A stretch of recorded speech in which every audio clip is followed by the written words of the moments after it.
Assalamu alaikum everyone, welcome to my channel. In this video I will show how to create 3D AI name images with aeroplane country landmarks like this. Open Chrome browser and search Bing Image Creator.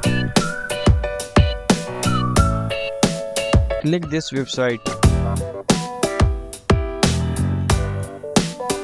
Copy this prompt.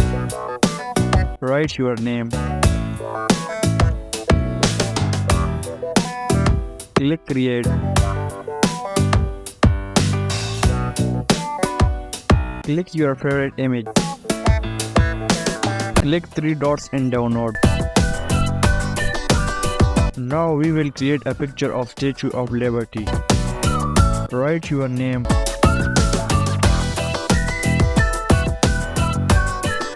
Write your country landmark.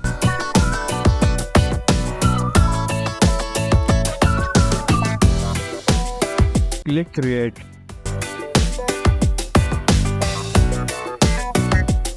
Select your favorite image.